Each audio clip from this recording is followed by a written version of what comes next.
Alcohol destroys lives every day in this country.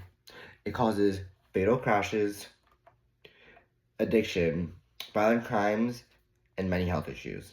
Although it causes this vast variety of issues, it's still socially acceptable and easily accessible. We treat alcohol like a normal product, even though its consequences can be the end for someone's life in an instant. Hello, my name is João Hernandez, and today we'll be talking about the desperate need for alcohol to be prohibited. You may not drink, but its effects can cause problems for your community, your road, your family, your loved ones. And today I'll be explaining why it should be prohibited, how we can implement this into an everyday lives, into a society where it's so embedded into our culture, and the effects if we do not take action on this serious problem. Alcohol causes many easily preventable deaths, since it causes fatal crashes, violent crimes, and health issues. A study from the JAM Network Open research has found that even small traces of alcohol can lead to higher mortality risks in people. And we pay the price. We pay with our tax dollars since alcohol needs funding for our healthcare systems, our law enforcement, and alcohol-related emergencies.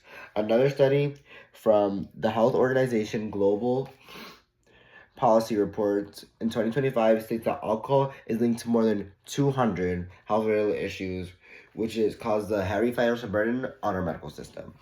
Some may say this didn't work in the 1920s, but a study from the Traffic Entry Prevention reviewed modern alcohol control policies and saw that it results in massive drops in traffic crashes, injuries, and alcohol-related deaths.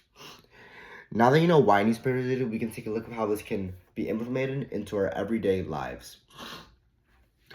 Gradually prohibiting alcohol would involve reducing alcohol availability, lowering advertising, and limiting production. Other ways we can do this is by advocating for alcohol prohibition, limiting store hours, hiring tax dollars, and promoting alcohol-free events. A Wagner and colleagues 2009 study observed over 50 studies and found that increased alcohol taxes was one of the simplest regulation tools for lowering alcohol-related injuries and deaths. Now that you know how we can implement this, let's take a look at the effects if we do or do not take action. If we put this policy into place, drunk driving deaths will be little to none, addiction will drop, and less healthcare resources will be needed for alcohol-related issues. Evidence from a 2019 LinkedIn policy study shows that when alcohol is less accessible, population safety almost immediately improves. If nothing happens, alcohol-related deaths will increase, addiction will increase, and communities will bear the financial burden.